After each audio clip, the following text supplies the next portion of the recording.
Story 1. I didn't get over it. I just started carrying it better. Therapy, late night crying playlists, choosing people who felt like safety, and learning to laugh at the chaos have helped. I'm still healing, but I'm softer now, not broken. Story 2. You don't. But at a certain point, you realize that reliving those moments doesn't make the present any better. You can't improve things in many cases, but sometimes you can make them worse by worrying about them endlessly. You can't control what hurts you, but you don't have to put salt on the wound either. Story 3. I have become a person who laughs at tragedy and expects nothing positive to happen. I would not recommend this approach. Story 4. You don't necessarily get over it, but you push past, knowing there is another hurdle and another joy ahead. Story 5. I became cynical and bitter. I don't trust people. I anger easily and hold grudges longer than ever before. Story 6. My mother negatively impacted my life. I realized that the best way to show my defiance is to never see her again and to avoid repeating her mistakes. This means not ruining my life or the lives of my future children. That thought motivates me to keep going and improving. Story 7. I didn't. It scars you so deeply that your whole life revolves around it. At least mine does, so I am kind of giving up on life. Story 8. Your pain is the breaking of the shell of your understanding. It is the bitter potion by which the healer within you seeks to restore your well-being. So, drink this remedy in silence and tranquility. Khalil Gibran. Story 9. When you hit rock bottom, there's nowhere else to go but up. It depends on the type of trauma, but sometimes going through hard experiences makes future difficulties easier to navigate because you have already faced something more challenging. Also, enjoy lots of chocolate. Story 10. I haven't been greatly affected by life so far. In fact, I consider myself quite lucky. However, friends of mine, more like good acquaintances, have faced devastating circumstances. They are in their 40s and had been trying to conceive for years. After extensive testing and effort, they finally succeeded.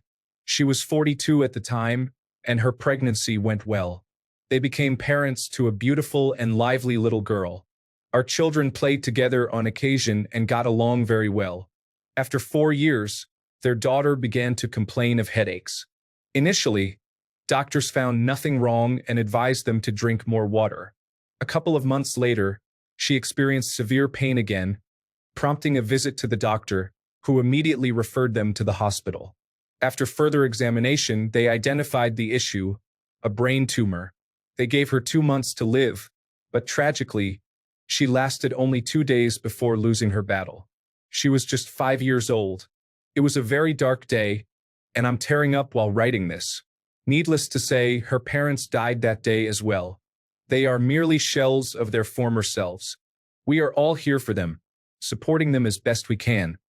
They are in therapy and receiving help, but it's not the same. They will never be the same. So, when life hits you that hard, you don't just get over it. You're fortunate if you're able to live with it. Story 11. Just get through each day. Medication and therapy waiting lists. Losing friends or not having friends. Try to keep your head above water every day. Story 12. By focusing on what I have and what I am able to do, rather than dwelling on what I have lost, I can find positivity and small achievements everywhere if I look closely enough. You don't have to be positive all the time, but it doesn't hurt to try to see things from a different perspective. Story 13. I realized no one else was going to save me, and if I sit around and complain and play the victim role, I will never escape the cycle. Story 14. A mentor of mine once said, in order to be challenged, you have to assume the position. Sometimes that means just staying down. Sometimes it means not getting up after a crushing defeat. I used to do powerlifting, and about a year ago, I had a devastating injury. I don't walk normally anymore. Lifting was one of the ways I bonded with my daughter.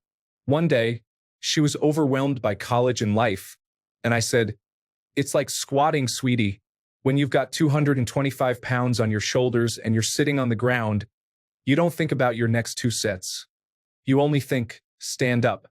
That's life. Stand up." Story 15. I'm standing at the edge of that question right now. I think there's a part of me that knows the only way to escape being mistreated is to become the one in control. I'll never be truly harmful, but I am ready to embrace a stronger identity. Story 16. Well, as you can see from these replies, you don't have to worry. It's going to be okay. Just move on to the next day. Story 17. You can't get over it. I'm holding on tight because the doctors worked so hard to give me the future I deserve, and I can't let them down. Find, in your personal hardship, some reason to go on that makes you say, never again. Story 18. I never did. I can say I have been deeply affected 5 times in my life. It weighs on my mind every day. I will never get over it. It is ruining my life and my ability to be happy. I know this, yet I still can't move past it. Story 19. I have a permanent attitude of accepting my situation, which I dislike, and I have a monthly day dedicated to crying and expressing my feelings. Additionally, I attend therapy. Story 20. You don't. It is like a boil on your neck, slowly developing a white head until something really bad makes it pop. Then the pus and blood go everywhere. I have something similar coming up in September. I have informed my doctor about it and plan to notify law enforcement as well, trying to prevent the boil from bursting. Story 21. Keep listening to that speech from Rocky 6. The world isn't all sunshine and rainbows. It is a very mean and nasty place, and it will beat you to your knees and keep you there permanently if you let it. You, me, or nobody is going to hit as hard as life. But it isn't how hard you hit. It's about how hard you can get hit and keep moving forward. How much you can take and keep moving forward. That's how winning is done. Now, if you know what you're worth, then go out and get what you're worth. But you have to be willing to take the hit and not point fingers, saying you aren't where you are because of him, her, or anybody. Cowards do that, and that isn't you. You're better than that. Rocky Balboa. Story 22. Keep pushing and believing in yourself. This is a genuine response from someone who has faced real challenges in life. Story 23. I agree with the comments. You don't get over it. Therapy is ineffective. I choose to make myself intimidating and formidable. Anyone who hurts children, including those trying to sexualize them, is deserving of severe consequences. Let's just say I live to protect the innocent and stand as a defender for those who are harmed. Story 24. Life never really goes my way, and I have accepted it. I pray to God to live a normal life like everyone else my age. I try to improve little by little. Sometimes I make great progress, and other times I do not. In the end, what really matters is that I am trying. If you overthink it, you only end up hurting yourself more. Story 25. You take things one day at a time, or even one moment at a time if you have to. Just keep going. But instead of focusing on the past or the future, live in the moment. Story 26. Therapy and recovery classes teach me how to forgive those who wronged me. Letting go of anger helps me grow instead of being held back by past hurt. Story 27. You don't completely get over it. You learn from each of life's challenging lessons and do your best to push through. I have always viewed my worst experience, which was a difficult divorce, as a time I survived while slowly rebuilding my life. If I can make it through that, I have the strength to overcome anything.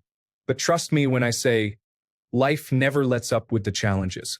I often find myself saying it's always something. Story 28. Relentless and irrational positivity. By continually pushing forward, things eventually improved despite setback after setback. You still wouldn't trade your life for mine, but a younger version of me absolutely would. Story 29. You just keep going. You do your best and make the choices you make. Stay away from people who do not want to build community, who only want to revel in their misery, and who have become addicted to having it the worst. You will meet people who have also faced hardship, and sometimes all they want to do is talk about how awful everything was and how awful everything is. They may turn it into a competition, suggesting that the reason you are doing okay is that the suffering you endured was not as bad as theirs, even when they know nothing about it. This mindset can be contagious because it makes you feel like you have to defend yourself and your experiences. There is comfort in sharing a burden, but not everyone is looking to do that. Story 30. What can you do? Just make sure not to blame the people you meet tomorrow for how some or all people treated you yesterday. Have some pride and refuse to let yourself become the thing you hated in someone else. It is better to be the thing you wish you had for someone else. A bit of stubbornness helps when you have little else. You refuse to let those who wronged you win. I would love to go head to head with all the people who consider themselves truly affected by life and see how many people had it worse and how many did not. My grandmother is my metric for life's challenges. She was a Polish Jew, and those who understand that will not be surprised to know she was the only surviving member of her family until she started her own family.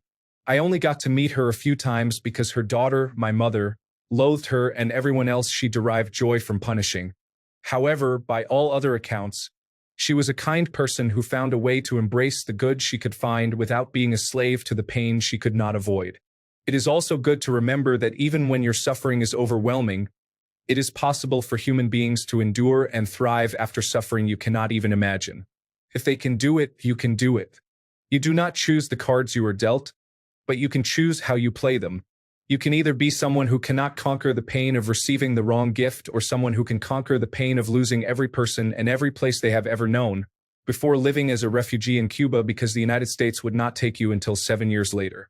This has derailed, but one of my regrets is not getting to know her during the ages of 13 to 19, when I could have before she passed. Worse than being affected by life is carrying too many regrets for things not said or done once the person passes and you can never make amends. If you are 18, you are officially an adult and 50% responsible for your relationships with your parents, siblings, grandparents, and anyone you care about. If you want it to be better or different, do not wait for them to change or for things to improve. Focus on what you can control and take action on anything you will regret not doing once it is too late. Story 31. I am writing a memoir about my entire experience. It is cathartic to put everything into a story, and I hope it will help others. This process has given me perspective and healing as I reflect on everything that happened. Story 32. You begin to realize that this challenge that affected you isn't going anywhere, so you become more accepting of it. You own it, absorb it, use it, and grow from it. Now, I would go through it all again to become the person I am today. And yes, I understand I'm fortunate to be able to say that. Story 33. I was deeply disturbed by many of the events surrounding me. I drank to escape and joined Alcoholics Anonymous at 25. Soon, I will be celebrating 40 years of sobriety, one day at a time with hope and willingness. That did not resolve my problems overnight. I still face some challenges, but overall, I can say that life now at 65 is good most of the time and bearable when it is not. My formula for survival includes the Serenity Prayer and a daily to-do list: clean house, inventory, and help others. In my youth, I walked away from some family.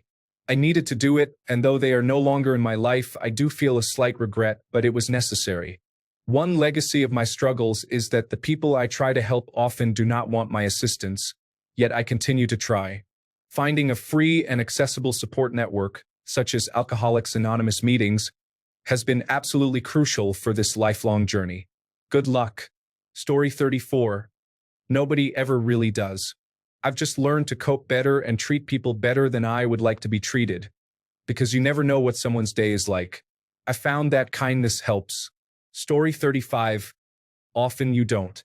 Sometimes people just face difficult situations. I've been facing challenges lately, such as terminal cancer and relationships. You can make things better. You can cry about it, which helps to some extent. But you can also recognize that it's not a reflection of you. Sometimes life is just hard.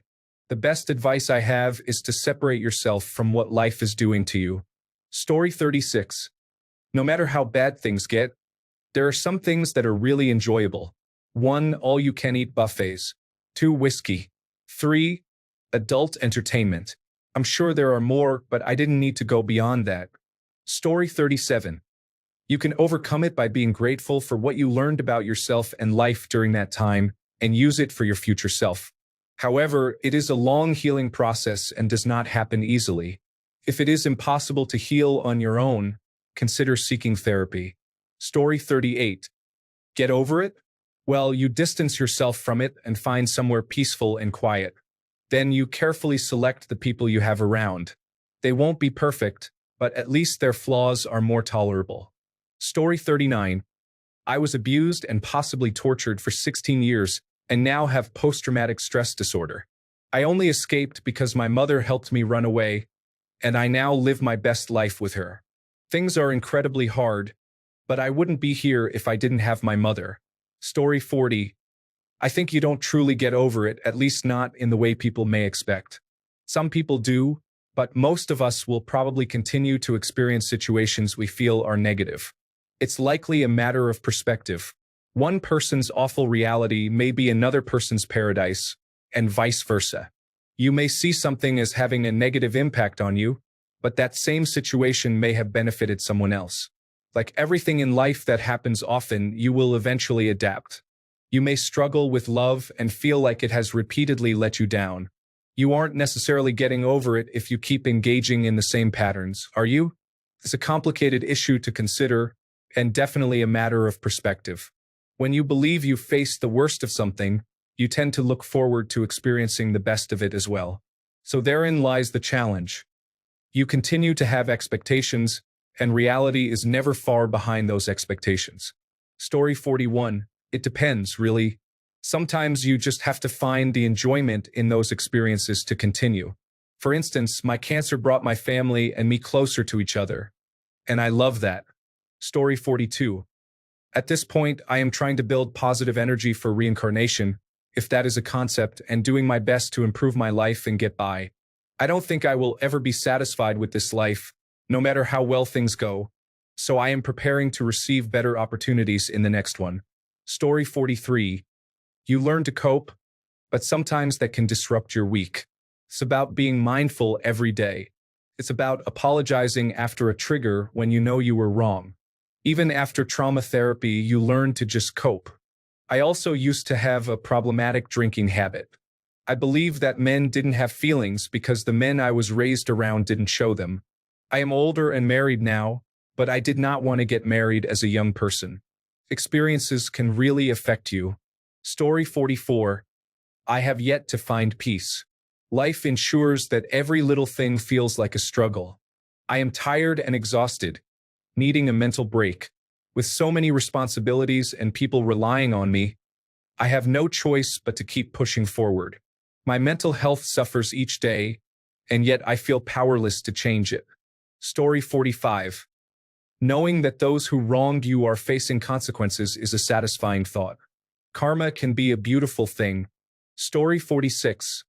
I haven't. I've just reached a point where I'm tired of trying to get over it. At one point, I was so close. I finally felt good about where my life was going. I was happy with myself.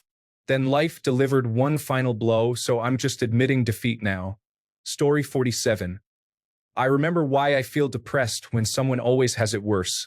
I channel all the anger and trauma into exercise and transform into a stronger version of myself. I fight for those who cannot fight. Story 48.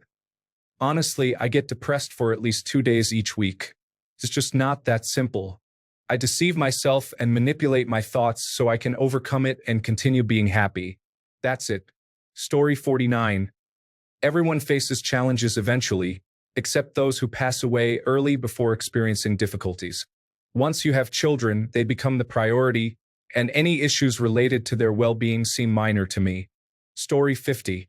By mastering the art of self-healing and then inflicting significant damage upon myself, I aim to demonstrate to life that it is weak and insignificant compared to the impact I can either create or reverse. Story 51. I often say I'm the world's most pessimistic optimist.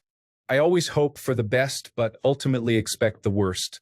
I tend to internalize most things and blame myself for things I know aren't my fault.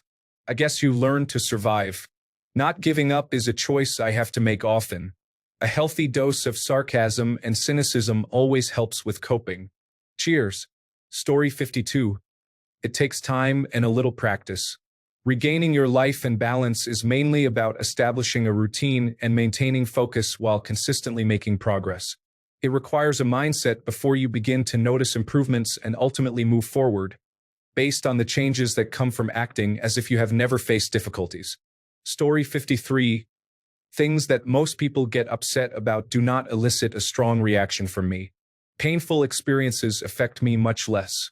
Story 54. Acceptance involves finding beauty in the small things and continuing to move forward. I also have good friends, which helps a lot. Story 55. You do not have to get over it, you just have to move past it. What I mean is that your feelings about an event that occurred should not impact the actions you take as you work towards a more successful life or repair damage from that event, whatever it may be. Emotionally healing from something is related to physically moving past it. Story 56. I built big walls to keep people out to avoid being hurt. These walls were partly constructed from intense and distorted self-blame related to my pain. I believed I was keeping people at a distance. Instead, I remained vulnerable to manipulative abusers. Learning more about myself, understanding what motivates narcissists, receiving a diagnosis of autism, attention deficit/hyperactivity disorder, and premenstrual dysphoric disorder, along with becoming so unwell that a relationship seems unlikely, has helped me more than my walls ever did. Story 57. I have a straightforward attitude towards everyone and everything. Story 58. I did it only because of my faith in Jesus. I know to those who do not believe in God, it may sound very strange or even foolish, but I understand what I have been through, and I know that God was the one who carried me through the depths of dark days. I cried out to him every night, prayed, and listened to Psalms. Story 59. Psychology, philosophy, brain science, internal family systems therapy, somatic experiencing, and psychedelic-assisted therapy all contribute to spiritual experiences. I transitioned from addiction to experiencing infinite love. It wasn't easy, and it didn't happen overnight, but I highly recommend it. Story 60. I have not gotten over it, and I don't want to. My reality is that life is exceedingly difficult, and suffering is to be expected. I am not willing to recalibrate at this stage, and it would feel disingenuous to do so. Thanks a bunch for sticking around till the end of the video. Remember to subscribe, and until next time, stay awesome and goodbye.